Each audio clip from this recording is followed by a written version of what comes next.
Исәнмесез, сез кунактан кунакка тапшыруын карыйсыз һәм бүген инде бездә кунакта Айгөл Бариева. Исәнмесез? Вакытыгызны табып килгән өчен бик зур рәхмәт сезгә.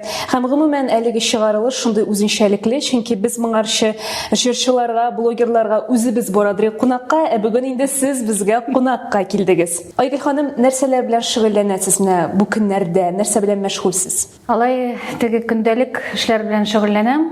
Алай аерылмалы буларак әле эшләр пока юк. Шул үй, бизнес, мин бит үземнең бизнесым бар. Нинди бизнес әйдәгез шул турыда? Ул инде шикәрле бизнес, аның турында бөтен кеше белә инде. Шуңа күрә мин инде хәзер 5 ел шөгыльләнәм аның белән. Үземнең бизнесым булуыма мин бик шатмын, чөнки бүгенге көндә дөрестән әйтергә кирәк, мине сәхнә ашатмый, мине шул бизнесым ашата.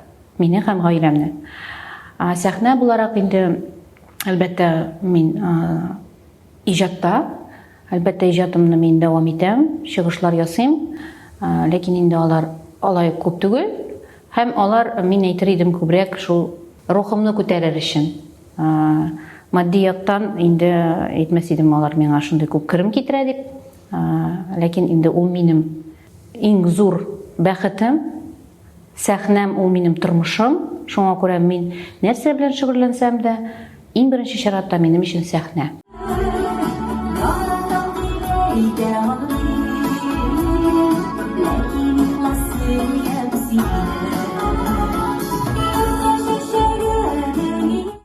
Һәм ул миңа акча китерсә дә, китермәсә дә, мин сәхнәдән китәргә җыенмыйм. Аллаһы бирсә, бик күп еллар исән чакта булганда сәхнәдә һәм халкыма иҗат итәргә җыенам, Аллаһ бирсә. Менә ничәп сәхнә гомумән акча китерми икән, яки инде акчаны әз китерә? Сәбәпләр? Чөнки бу минем, менә әйтәләр бит шоу бизнес, әйме? Менә нинди ике сүздән тора ул шоу һәм бизнес.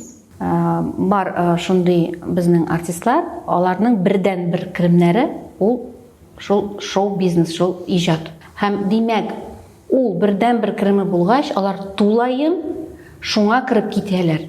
Һәм әлбәттә инде алар уже тулысынча гастрольләрдән кайтып кермиләр. Бөтен керемне, анда кайбер өлешен шуңа тагын иҗатка кертәләр. Әмма бу бит инде бик күп акчалар таләп итә. Бүгенге көндә синең акчаң булмаса, сине күрсәтмиләр бер җирдә, әйме? Сине яңгыратмыйлар бер җирдә. Без шундый заманада яшибез хәзер. Шуңа күрә эшләмичә булмый аларга. Чөнки алар кертәләр дә бик күп акчаны, һәм инде аннары шул акчаны кайтарыр өчен, һәм инде тагын өстәмә эшләр өчен аларның зур коллективлары бар, аларга түләргә кирәк. То есть монда инде чынлап торып та аларның төп эшләре ул. Мин сәнгать белән бары тик әйтеп үтүемчә, бары тик менә шул күңел өчен дип әйтә алмас идем инде. Әлбәттә ул миңа керем китерә, ләкин инде ул гына җитми. Шуңа күрә әгәр дә мин үземә максат куям икән, әйе, мин тулаем шул бизнеска кереп китәм. Имә мин хәзер мәсәлән сатып алам ротациялар радиода, телевидениедә, үземнең бригадамны булдырып, гастрольләр оештырып, әлбәттә мин шулай булдырадым, ләкин ул минем теләгем һәм минем сайлавым шундый. Ә сезнең димәк теләк юк? Юк. Менә мин шунда сорау бирәсе, менә ничәп мәйтәм күп кенә артистлар бит айлар буе кайтып кермиләр гастрольләрдә. Ул бик зур хезмәт. Ул бик зур хезмәт. Һәм мин андый яшьтә түгел инде, әйтергә кирәк ачыктан ачык. Һәм мин үземнең йөргәнемне йөреп бетердем инде. Гастрольләргә дә бик каты йөрисем килми. Хәзер юллар да арта, дөресен әйтәм. Һәм минем башка керемем бар. Аллаһка шөкер. Һәм мин шуның белән канәгать. Менә әгәр дә ул керем булмаган булса, сез гомумән сәхнәгә бирер идегезме? Юк, мин алай йөри алмас идем. Тагын кабат әйтәм. Менә мин шулай кайтып кермичә гастрольдән йөри алмас идем. Ул минем хәләтемә туры килми. Мин күбрәк, гомумән мин ирекне ярата торган кеше. Шуңа күрә мин бер җирдә дә наймдарда эшләмим, эшләп карадым заманда яшь вакытта, ләкин китеп киттем, озак эшләй алмадым. Кая эшләдегез? Сер булмаса. Сер түгел, аны бөтен кеше белә, мин аны инде бөтен интервьюларда да әйттем, инде институтны бетергәч тә мин мәктәптә эшләдем, укытучы булып, аннары соң инде иремә кияүгә чыккач, анда Дом культурада эшләдем, башка шәһәрдә урнашып, 3 коллектив алып бардым. Шуннан монда кайткач инде кире монда урнаштым безнең Казан шәһәр филармониясендә, аннары соң Казан дәүләт филармониясендә дә эшләп алдым мин. Шуңа күрә мин эшләп карадым. Ләкин Ахырга чиктә мин аңладым. Мин кемдер астында, кемдер менә теге эшкә йөреп көн сайын мин алай булдыра алмыйм. Шуңа күрә мин үземә менә шундый ирекле кош мин һәрвакыт булдым. Ул яктан мин бәхетле кеше дип саныйм үземне, чөнки минем ирем дә мин әйтер идем, русча әйтмешли, миңа бик повезло, чөнки ул миңа бернинди киртәләр куймыйдыр. Менә нәрсә телисең, шуны эшлә. Телисең икән сәхнә белән, иҗат белән шөгыльләнергә, пожалуйста. Телисең икән монда эшләргә, пожалуйста. То есть бернинди кашан да ул миңа киртәләр куймыйдыр. Киресенчә, ул һәрвакыт миңа әйтәдер, бар, монда катнаш, монда бар. Даже шул Нечкәбил конкурсында заманда иң беренче конкурс иде ул. Бегущий строка телевизордан ул күреп, миңа әйтте, син монда катнашырга тиешсең дип. Һәм шуңа күрә ул яктан мин бик бәхетле идем. Һәм бүгенге көндә дә инде миңа бер кеше киртә куя алмый. Менә Айгөл, син өйдә утырасың, бер шуны гына эшлисең дип, юк, мин үземә үзем хуҗа. Һәм инде мин һәрвакыт яраткан эшем белән шөгыльләндем гомер буе. Яратмаган эш белән мин шөгыльләнә алмыйм. Әгәр дә миңа ошамаса, мин сразу китәм һәм башка. Беләсезме, мин вообще уйлыйм, бу тормышта хәзерге заманда бигрәк тә менә әйтәләр бит, эш юк, авыр, эш табырга тели, эш бар. Эш бик күп бар һәм үзеңне табырга любой җирдә була хәзер. Әлбәттә аңа теләк кирәк, әлбәттә аңа ялкауланмаска кирәк, максат куеп эшләргә һәм мөмкин. Мин үземне, мәсәлән, минем шул ук, мәсәлән, бизнесым булмаса, мин анда кирип китмәсәм, мин барыбер нәрсә булса да икенче табар идем. Әйтәм бит, югалмас идем. Бәлки үземнең кафемне ачыр идем, бәлки башка әйберне, бәлки балалар мәктәбен ачыр идем вокал буенча. Минем андый да уйлар бар идеме. Шуңа күрә, менә мондый традиционный бизнеска килсәк, ул бик күп киремне таләп итә. Опять-таки, син үзеңнең бизнесың булдырасың килсә, син башта бик күп акчаны кертергә тиеш.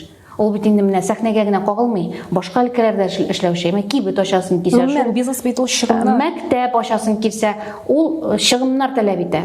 Син башта кертергә тиешсең, аннан соң гына сиңа кире кайта. Әле кайтамы, юкмы, әле бик зур сорау. Чөнки пандемия вакытында без күрдек, күпме кеше калды эшсез һәм шул ук бизнесменнар, алар күпме кирим кертеп, кибетләр ябылды, сатулар тукталды, шуңа күрә менә бу инде минем бизнеска килгәндә мин бер нәрсә дә югалтмыйм. Шуңа күрә мин үземне шундый юлны сайладым.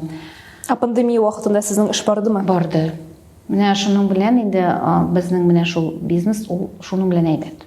Ул бер нәрсәгә дә бәйле түгел, ул бер нинди урынга да бәйле түгел. Син кайда яшәсәң дә, нәрсә белән шөгыльләнсәң дә, синең бизнесың барыбер дәвам итә. Сез инде телефон аша эшлисез? Телефон аша эшлим һәм заманында мин шул бизнеска кергәнемә бик бәхетлемен. Ничек менә кирип киттегез? Ләкин минем бөтен окружением, тирә-юньдәге кешеләр, хәтта минем гаиләм каршы иде моңа. Бөтенесе. Һәм ничек кирип киттегез? Сәбәпләр булгандыр бит. Мохтаҗлыгымы? Юк, мин әйтәм бит, мин гомумән мин төрле проектларга мин бик кызыксынып керәм һәм бу проектка мин кирдем продукт аша.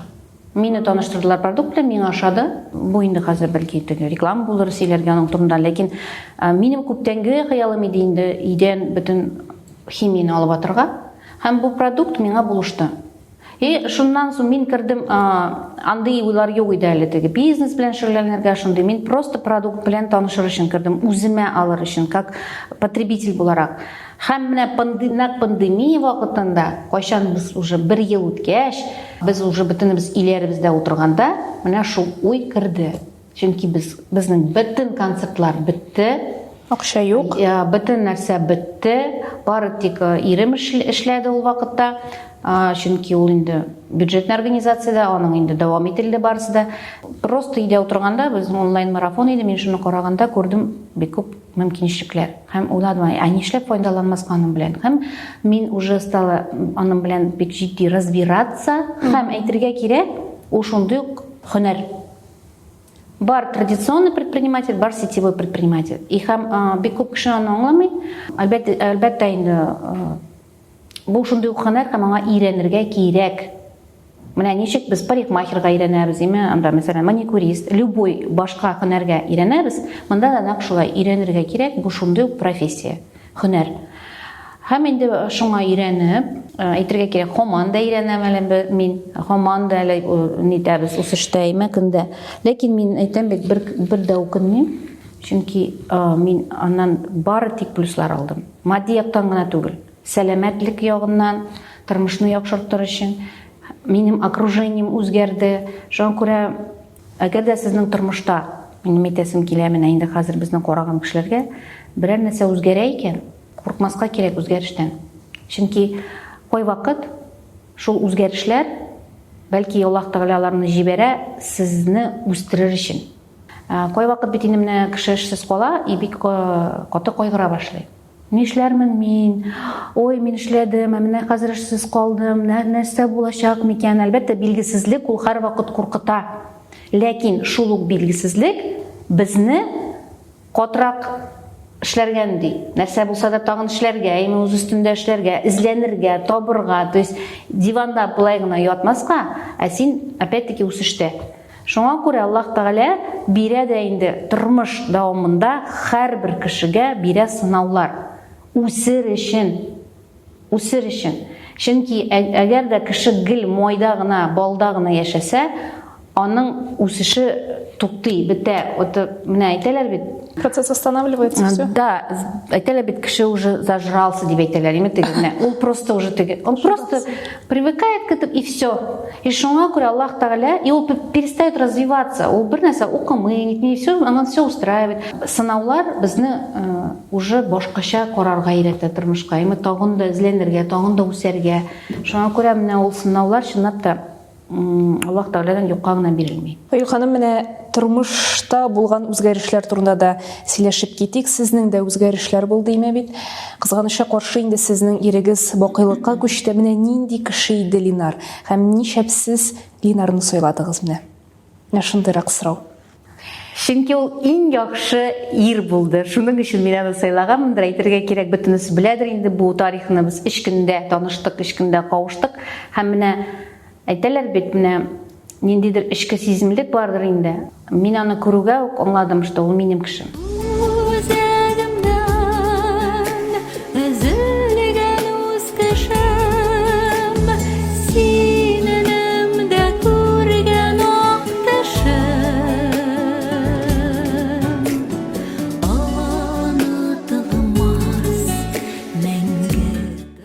Ул минем кешем, чөнки аның белән беренче секундтан, менә, кстати, аны бит инде хәзер бик күп бит инде коучлар, психологлар да өйрәтәләр, Инстаграмны любой әйберне ачасың, анда тотыналар өйрәтергә. Һәм шул бер вакыт шундый әйбергә мин тоже укыдым, тыңладым, әйттеләр, әгәр дә сиңа танышкан кешең белән авыр икән, менә сез гел талашасыз, сез нәрсәдер гел бүлешәсез, менә ирешкән вакытта әле. Ул синең кешең түгел. Синең кешең белән барысы да җиңел булырга тиеш, беренче көннән үк. Һәм менә Линар белән без танышуга барысы да җиңел булды. Менә ул ничектер менә белмим мин, без аның белән таныштык һәм беренче минуттан ук сөйләшә башладык. Бернинди анда ятсыну, уялу булмады, ничек как будто без уже бер-беребезне 100 ел белгән кебек. Шуңадыр инде мин аңа икенче көнгә үк ул миңа кияүгә тәкъдим итте. Өченче көнгә үк мин аңа ризалаштым. Наверное, шуңадыр, белмим. Аны ул истә язылган булгандыр инде. Ләкин менә хәзер бит инде мин әйтмим, что без яшәдек шундый идеально, бер дә талашмыйча, бер дә әйткәләшмичә, юк. Әлбәттә, һәрбер гаилә кебек, ул инде тормыш дәвамында була андый әйберләр. Ул табигый һәм ул булырга тиеш. Чөнки әгәр дә алар юк, димәк, кеше бер-берсенә битараф дигән сүз. Только битараф кешеләрме бу теге? Миңа барыбер нәрсә эшли, шундай кайта ята, шул миңа это устраивает, да, типа, это битарафлык дип атала. Булай бер-берсенә битараф булмаган кешеләр, әлбәттә инде, тем более менә без бөтен тормышыбызны үзебез төзедек. Безнең булмады бернинди дә бай әтиәниләр, бернинди байлык теге өстән килгән каяндыр. Линар ул хәрби кешесе иде. Гомумән, әле мин аңа кияүгә чыкканда, без военный тегендә городокта яшәгәндә, Енисейск шәһәрендә, Красноярский край, Ул вакытта 97 еллар иң авыр вакытлар иде. Как раз нелер алышында акчалар ул вакытта нәрсәле девальвация булды рубля и бөтен онда зарплатаны безгә тушенка белән бирделәр. Чөнки ул военный и без улап кайтадыр именно зарплата акчалата түгел, аларга бирәдер сухой паёк дип аталадыр. Шул сухой паёкта бер банка тушенки иде, бер пачка май, макароны, ипи, вот шундый нәрсә. И без шулай яшәдек бер ел. И мин әйтмәс идем, что безнең шундый бәхетсез еллар иде. Ул безнең бәхетле еллар ди, чөнки без яшьләр, анда башкача тормыш, военный городок, анда все друг другу в гости ходят, бер-берсен беләләр, йөрешәләр. Мин бер ай утырдым общежитиедан, аннан соң киттем, монда шәһәр бар бит, монда по-любому культурный учреждение булырга тиеш дип, мин чыгып киттем, деканы таптым, килдем, әйттем, мин шундый специалист, дипломны күтәреп килдем. Алар меня с руками, с ногами взяли. Почему? Потому что анда андай специалистлар вообще юк. Шуңа монда кирип синтезатор алдырттым алардан. Эш ансамбль оештырдым. Берсе детский, берсе урталый, берсе взрослый. Аларга фонограммалар, аранжировкалар үзем ясап, ул вакытта бер нәрсә юк иде интернетта. 97-98 еллар бу. Шуннан аннан соң үзем сольный концерт бирдем татарлар өчен, урыслар өчен. Шуңа без бик күңелле яшәдек анда. Бер ел гына яшәсәм дә, мин әйтәм бит, анда бик бурны яшәдек без. Аннан соң монда кайттык, әлбәттә монда инде тоже бер кемнәр юк, Линарның әтиәнисләре алар олы инде, һәм балалар бер артлы тузы бит инде. Шуңа күрә без барсында үзебез менә шулай әкренләп, беренче машина безнең Москвич 412 иде. Ул вакытта без монда кайткач, шул машинада йөреп, аннан соң Жигулига күчтек. Жигулидан соң алдык Kia Rio, Kia Rioдан соң алдык Ford Galaxy Minivan. Шулай әкренләп, поэтапно дип әйтәсем килә, безгә бер нәрсә дә күктән яумады. И бу теге квартирада яшәп, аннан соң бусын алдык по ипотеке. Инде анда күчтек. То есть менә барсында үзебез, безнең иң зур максат иде, без икебез дә Линар белән ул яктан тәңгәл бик килдек, сәяхәт итү. То есть ул да, мин дә безнең ул яктан мы больны на эту тему. То есть безнең өчен сәяхәт ул беренче урында. Без могли не купить новую машину, мәсәлән, безнең акча бар икән, мы могли не купить там шубу мне там или машину или что-то еще, но без барабыз сәяхәткә. Безнең сәяхәткә бик күп акчалар китәдер. 200 мең, 300 мең, 400 мең, чөнки без нинди генә илләргә бармадык. Шуңа күрә бүгенге күзлектән карасаң, мин шундый бәхетле, что без элгердек андай барып барырга. Кайларга бардыгыз? Ой, бик күп. Иң беренче сәяхәт безнең Египеттан башланган иде. Ул вакытта балалар бик кичкенә иде. Һәм инде аннан соң киттебез. 2 тапкыр Мексикада булдык, Доминиканада булдык, Сингапурда булдык, в Европаны бик күп илләрне булдык. Будапешт, Германия, Польша, Париж, Франция, Диснейлендка бардык без балалар белән. Бик күп илләрдә булдык без. В общей сложности 22 ил. Һәм мин бер дә укымыйм, что безнең акчалар китте именно шунда. Чөнки мин хәзер только шул эмоциялар белән яшим. Мин искә алып, калды бик күп фотография, язмалар. Нәрсә ул кием, нәрсә ул анда машина, нәрсә ул алар кала. Чөнки менә даже Линарның соңгы көннәрне без инде бардык кибеткә, алдык яңа әйберләр аңа да. Чөнки без яңа сәяхәткә җыендык, безнең путевкалар алынган булган уже. Кая барырга җыенадыгыз? Без дуслар белән барырга тиеш идек Светлогорск шәһәренә. Линарның яраткан шәһәре ул безнең Рәсәйдә инде бу Калининградская область. Һәм инде без шунда алдык, һәм барырга тиеш идек. Чөнки пандемия аркасында бит инде чит илләр ябылган иде ул вакытта. Менә 9-ыбыз китәргә тиеш идек июльнең, 4-се ул китеп барды. И әйтәм бит, менә шул яңа алынган әйберләр, алар шул килеш асылып калды тора шкафта. Менә кемгә кирәк ул? Нәрсәгә кирәк ул? Шуңа күрә менә яшәргә кирәк бүген. Менә бүгенге көн белән. Здесь и сейчас. Бүген бар синең мөмкинчелек барып кайтырга. Лучше бар син, барып кайт. Чөнки акча ул барыбер киләчәк һәм бетәчәк. Ул булса да ул барыбер икенче әйбергә. Син анда бармасаң икенче әйбергә китә ул. Аннан соң максат булса, ул акча үзеннән каяндыр табыла. Менә син максат куясың икән, даже синең бер тиң булмаса да ул каяндыр менә Аллаһ Тәгалә бирә сиңа мөмкинчекләр. Һәм шуңа күрә килер бер көн, бәлки син сәламәтлек аркасында бара алмассың. Менә шул шәһәргә мәсәлән, илгә кая син җыендың. Или менә шул пандемия аркасында күпме юллар ябылды, біз йөри алмадык уже. Реально біз йөреп калдык аңарчы Европаларга. А бит ябылды юл. Но кемдер әйтергә мөмкин инде. Бу кешедән үзеннән тора. Кемгәдер менә сәяхәт, минем окружениедә бар шундый кешеләр, аларның сәяхәт кызыксындырмый гомумән. Миңа кирәкми ул ди мине. Миңа кирәк өйгә кайтып, миңа шул җитә, или авылыма кайтып, миңа шул җитә. Һәрбер кешенең үзенең бит инде бөтен кеше бер төрле була алмый. Ул аның, это, как говорится, надо принимать все это, понимать, һәрбер кеше бер төрле була алмый, ләкин менә без Линар белән ул яктан да тәңгәл килгәнбез дип әйтәсем килә. Һәм менә әйтеп киттем бит әле, тормыш дәвамында без 25 ел яшәп калдык аның белән. Мин бүгенге күзлектән әйтә алам, Линар иң шәп ир генә түгел, әти буларак, ул буларак, ир буларак.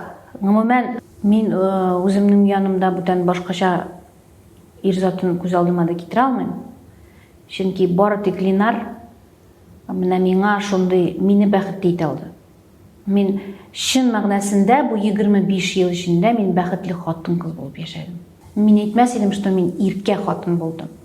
Мин 25 ел буена эшләдем. Минем бер көндә иремнең муенында утырганым булмады. Ләкин мин яраткан эшем белән шөгыльләндем. Мин гомумән үзем шундый кеше, өйдә утыра алмыйм. Мин иҗат кешесе бит инде шундый булырга тиештер дә, мин уйлыйм, өйдә утыра алмый иҗат кешесе. Кая булса да барып сугылырга тиеш инде. Ләкин менә что ул аны аңлап, миңа киртәләр куймыйча, гастрольләргә җибәреп, менә шулай мине канатландырып, гомумән сабыр булганыңа, өйдә бит инде балалар белән каладыр ул. Өйдәге тормышны да, хозяйствоны алып барадыр, мин чыгып киткәндә гастрольләргә. Гомумән ир буларак ул чын ир заты иде. Менә аның өчен әлбәттә аның әти-әнисенә рәхмәт әйтәсем килә, чөнки аларның тәрбияе бу. Икенчедән, то, что менә ул хәрби кешесе, это тоже большую роль сыграло. Хәрби кешесенең аның барысы да тәртиптә һәр вакыт, ул четко все, аның менә ул, алар настоящие мужчины. Алар никогда, мин Линарның за все 25 лет, 25 ел буена бер тапкыр да күз яшен чыгарганын күрмәде, бер тапкыр гына күз яшен чыгарды, ул минем әни үлгәч. Менә шул күмгәндә, все. Ничек кенә авыр булмасын аңа, ничек кенә ул не переживал, ул барсын да в себе держал. Менә шуңа күрә йөрәге түзмәгәндер дә инде. Ничек кенә ул анда не переживал банда, эштәге әйберләрне, әлбәттә ул переживал, ул кайтадыр, сөйлидер менә. Ләкин бер кайчан да аның менә шулай җылап, нитеп, жәлләтеп үзен күргәнем булмады. Дөрестән дә менә миңа әйтсәләр, инде ир заты нинди булырга тиеш. Менә нәкъ шундый булырга тиеш. Ул верный иде. Мин менә тыңлыйм кай вакыт, теге сөйлиләр бит инде там гулять итә, там тегесе кая тегендә налево, направо. Мин ул яктан әйтә алам, что Линар минем, әйтәм бит, белмим, миңа за что такой подарок был в жизни. Вот кызганычка каршы 25 лет только, но хотя бы миңа когда хәзер әйтәләр, хәзер бит инде ел ярым вакыт үтте, миңа кайчан менә шулай һәрбер очрашкан кеше бит инде кайгымны уртаклаша. Мин хәзер икенче состояниегә күчтем. Мин үземне бәхетле кеше саныйм.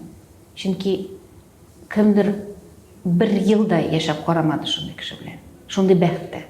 Ә мин 20 ел булса да яшәп калырга өлгердем. И шуның өчен мин Аллаһ Тәгаләгә бик рәхмәт.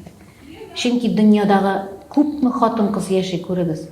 Ялгызлар да бар, аерылган да бар, бала назын татымаган кешеләр бар, Менә шуларга карап, әлбәттә син вообще телеңне әйләндерә дә алмыйсың, что син ниндидер бәхетсез, анда что син менә шулай яшли тол калдың. Һәр бер кешенең үзенең сынавы бар, шуңа күрә мин бу сынауларны димәк үтәргә тиешмен. Ләкин менә Линарга мин барысы өчен дә бары тик рәхмәтле. Андый ир белмим инде тагын бар микән дөньяда. Тешләргә еш керәме Линар? Тешләргә еш керми, менә шушы ел ярым эчендә бер 5 тапкыр кергәндер, һәм аның тешләрен мин барсын да хәтерлим. Менә күз алдымда, чөнки алар шундый ачык итеп керде, хәтта әйткән сүзләренә хәтле хәтерлим.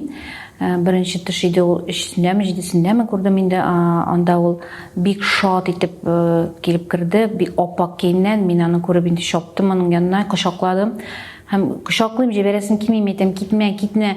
Ул мине шулай итеп үзе кочаклый, үзе елмаеп шулай итә дә әйтә: "Мне туда надо, мне туда надо. У меня там один план есть". Шулай керде.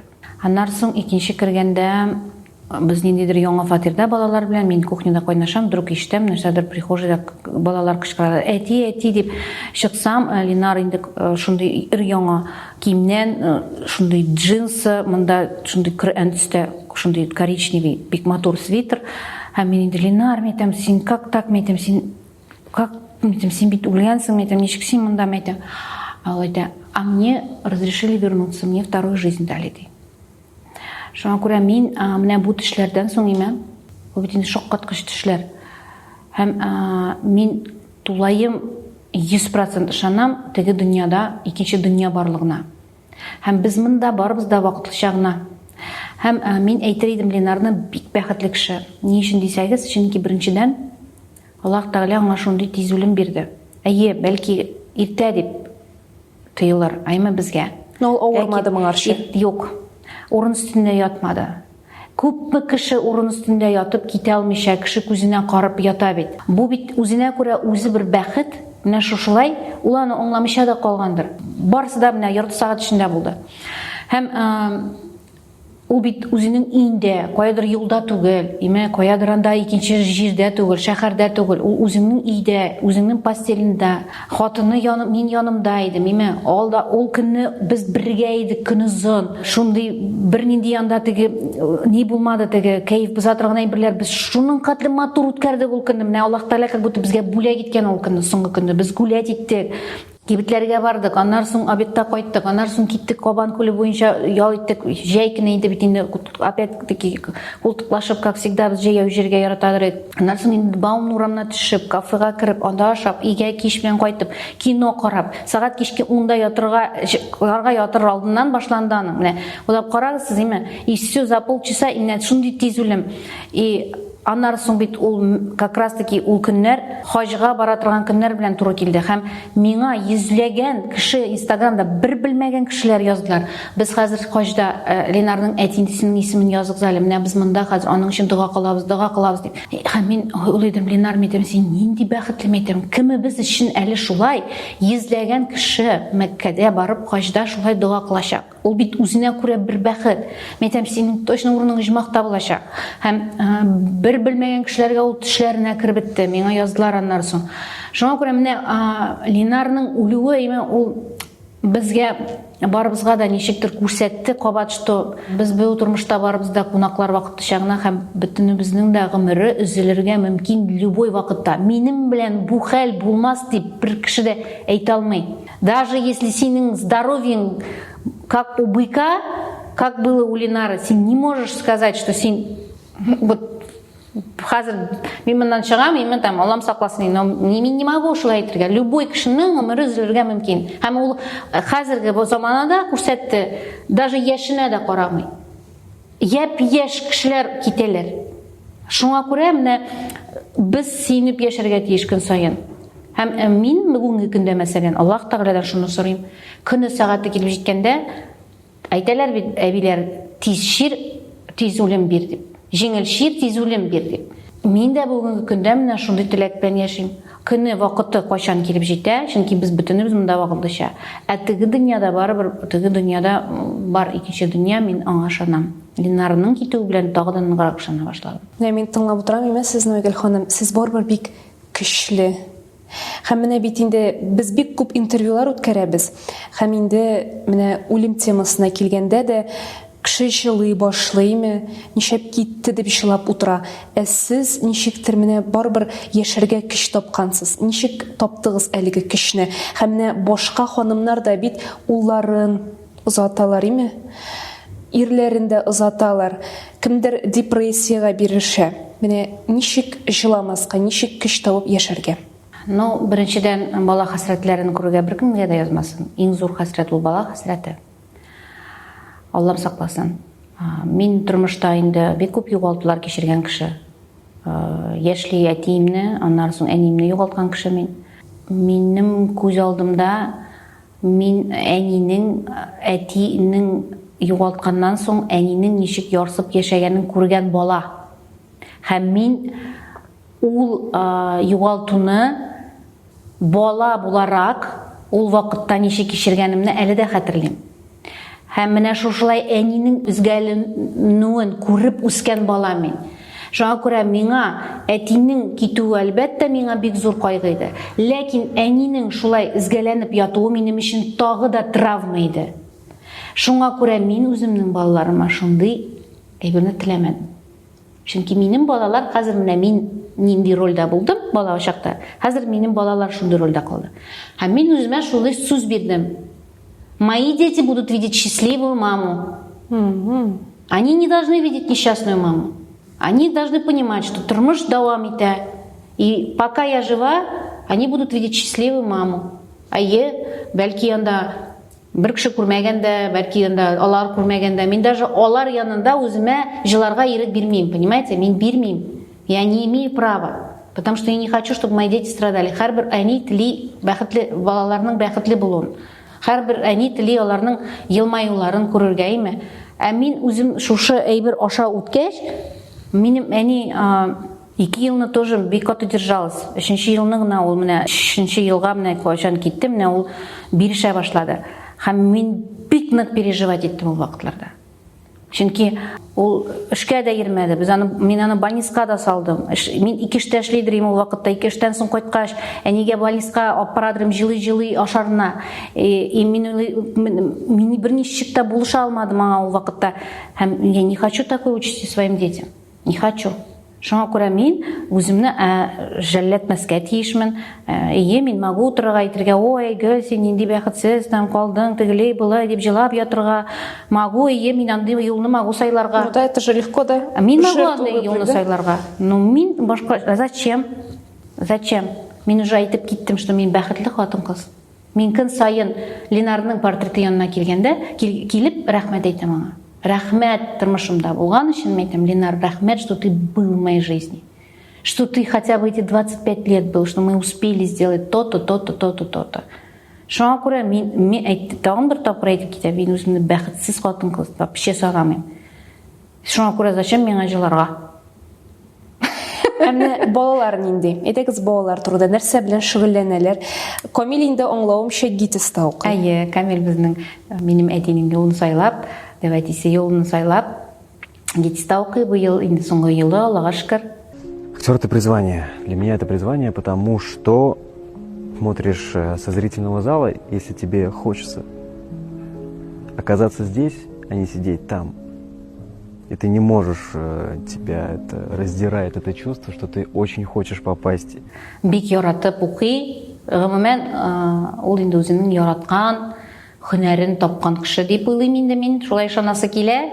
Уйлыйм, үзгәрмәс инде аның шундый максаты, ләкин ул бик тырышып, һәм менә ул инде яши шуның белән. Мин күрәм, ул даже армый, талмый, менә ул бер кайчан әйткән юк, мин ардым, ой юк, нәрсәгә бу миңа, ул прямо яши шуның белән.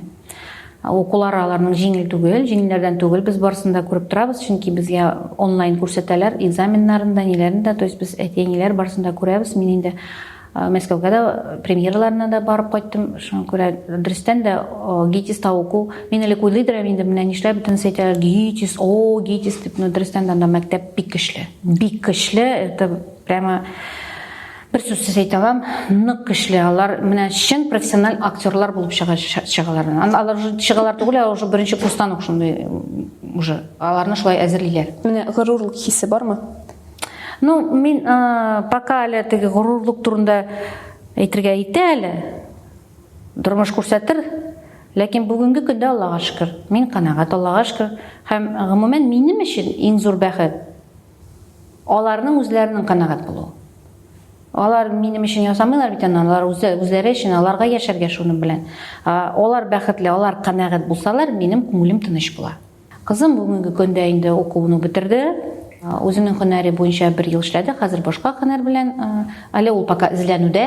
Барыбер дә иҗатка тартыла, шулай ук. Ул үзен модель буларак та эшли ул.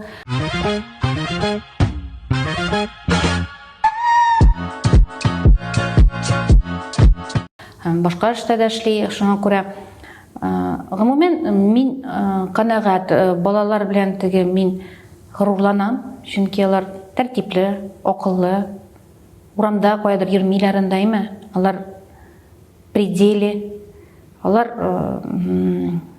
теге үз балаларын мактап теге тоже, но ләкин мин опять-таки Ленарга рәхмәтлемен, чөнки мин улым без Ленар белән балаларга дөрес тәрбия бирә алганбыз. Менә әти-әни өчен иң зур бәхет ул шул. Чөнки барыбер дә 90%-ны бала гаиләдән ала. 90% барыбер менә без әйтәбез бит, менә нишләп ул шундый нишләп? Барыбер әти-әнидән бик күп әйбер тора. Гаиләдән бик күп әйбер тора. Чөнки кечкенәдән ул кеше сеңеп барысын да күреп үсә менә бала. Ничек сөйләшәләр гаиләдә, ничек аралашалар, даже шул формаларны алар менә сеңеп баралар. Нинди кием кияләр, ничек киенәләр, даже менә шул зауык ягыннан да ул барысы да гаиләдән тора. Вот бүгенге көндә Аллага шөкер мин бик канәгать, әлбәттә инде мин аларның бары тик бәхетле булуларын телим. Инде оныкларымны күргән насыйп. Менә оныкларга килгәндә, кызыгыз менә кияүгә чыгам дип кайтса, нинди киңәш бирер идегез? Иң беренче иреңне тыңла. Ирең белән дус булырга тырыш. Именно дус мөнәсәбәттә. Иреңнең әнисе белән дуслашырга тырыш. Белмим тагы нәрсә. Яратып яшәгез. Нинди килен теләр идегез? Килен? Әйе. Әгәр дә минем улыма аның белән рәхәт икән, име? Әгәр дә вот именно аңа рәхәт икән, мин канәгать булам. Чөнки ул минем өчен сайламый аны, аңа яшәргә, ләкин шуны әйтәсем килә. Улым булсынмы, кызым булсынмы, беренче көннән үк минем балалар аерым яшәячәк. Аллаһ бирсә. Сезнең белән бергә түгел? Юк. Ни сәбәпле? Юк. Мин шундый менә принцип белән яшим. Балалар беренче көннән үк аерым яшәргә тиеш әтәйне. Менә теләсә нәрсә эшләгез, яшәргә урын булса да, булмаса да, вот надо сделать все, чтобы они жили отдельно. Чөнки бу аерым гаилә. Аерым гаилә, алар яшәргә, у них свои законы, свои уставы, без кысылырга тиеш түгел анда. Безгә кунакка килеп, пожалуйста, без аларга кунакка барып, инде булса да ярдәм кирәк булса, это һичшиксез. Но алар яшәргә тиеш аерым. Менә минем шундый принцип, это прям минем өчен это зур хәрефләр белән язылган принцип. Менә үзегез киләчәккә нинди планнар корып яшисез? Мин әйтеп киттем, инде мин киләчәккә планнар кормыйм. Мин яшәйм бүгенге көн белән. Андый зур планнар мин кормыйм, чөнки хәзер үзегез тормыш ничек үзгәрә, көн дәвамында үзгәрергә мөмкин. Инде Ленарның китүе бөтенләй күрсәтте, планнар корып яшәмәскә менә бүген бар, Аллага шөкер, бүген яшибез, иртәгә нәрсәсен белеп булмый. Әлбәттә инде яхшыга өмет белән яшибез, яхшылыкка, тынычлыкка, бөтен илдә тынычлык булсын, иң мөһиме. Балаларыбызның бәхетләрен күрергә насыйп булсын, бала хәсрәтләрен күрергә язмасын, иң мөһиме шулар. Киләсе ел минем өчен юбилей булачак, Аллаһ бирсә, әлбәттә мин да беренче зур юбилеем. Шундый аны әйтәләр инде, что оказывается в жизни человека бер генә юбилей була шул. Калганнары это уже кешеләр үзләре уйлап тапкан, вообще бер генә юбилей була менә шул ярты гасырлык юбилей, ул иң төп юбилей ул. Һәм менә шуңа күрә киләсе ел инде шундый менә ел булгач, әлбәттә инде уйлана башладым инде, менә барбер нәрсә булса да үткәрәсе була бит инде. Концертмы бу или? Әлбәттә кичә, инде булса да юбилей кичәсенә, андый планнар белән, уйланулар бар инде, исән сау булырга язсын. Самое главное, яшәргә язсын ул көннәргә хәтле. Менә шул яшибез шулай, Аллага шөкер. Иң мөһиме, менә минем шуны әйтәсем килә. Әгәр дә синең тормышыңа кайгы килә икән, сынау килә икән, син үзеңне жәлләмичә генә эш белән тулайым, үзеңне эш белән просто менә завали себя работой.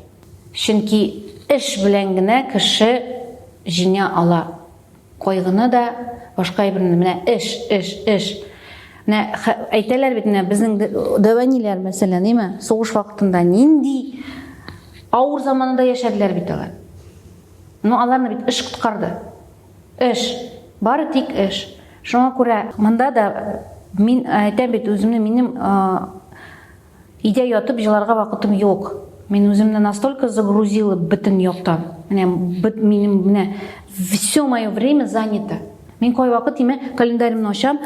Так, келесі атна менің буш, думаю, ой, Аллаға шүкір, келесі атнада мен үйде ятам наконец. И ол тула моментально мына шалтыратасыз. Сіз башкалар тігісі мында керек барға тік. Думаю, ну все, Бареева, сен опять ял yok. Ну, думаю, потом думаю, Аллаға шүкір. Сен үйде ятсаң, опять начинается түрлі ойлар кіру, жылау, тігісі, басы. Башлана име, эгер дейді қалсаңыз. Ну, бір өзің қалғанда әлбәтте сен битін уланасың, барыбір тігі скучаешь, барыбір битінден да, особенно бір өзің қалғанда кишлерін, барыбір битінде. Мен айтам, мен что мен һәр вақыт шундай шап. Әлбәтте һәрбір мен шундай кіші, тем более мен ижад кішісі. Шуңа күрә мен ялгыз калырга тырышмыйм. Минем бик күп дусларым, бик күп танышларым, мен театрларга йөрергә яратам, балалар белән төрле җиргә яратам, сергәйме, сәяхәт итәм мин. Гомумән менә сәяхәт итү минем өчен мин 3 айда бер тапкыр обязательно берәр җиргә барып кайтам. Менә мин кайтам, 2 ай үтә, мин обязательно опять барырга кирәк. Мин шундый максат белән яшәйм. Мин уже үземә шундый максат куям. Әгәр дә, например, мин бер где-то 3 ай үтә, мин бер кая бармыйм, мин уже хоть Мәскәүгә булса да, хоть Питерга, вот хоть кая булса да, мин обязательно должна съездить. Миңа обстановку надо менять. Мин шундый кеше. Әйтәм бит, мин помешана немножко сәяхәткә, минем шундый не, видимо, кемнең нәрсәдә, минем шул нидә. Шуңа күрә мин бүгенге көндә менә Аллаһ бирсә, тагын сәяхәт мине көтә. Шуңа күрә үйде отырып, маңайып отырға вақыт жоқ, Аллаға шүкір. Ойгүл ханым, бик зур рәхмәт сезгә вакыт тауып безнең интервьюга килгәнегез өчен. Рәхмәт. Рәхмәт чакырганыгыз өчен. Яңадан яңа очрашулар насыйп булсын. Киләсе елга минем юбилейма килегез.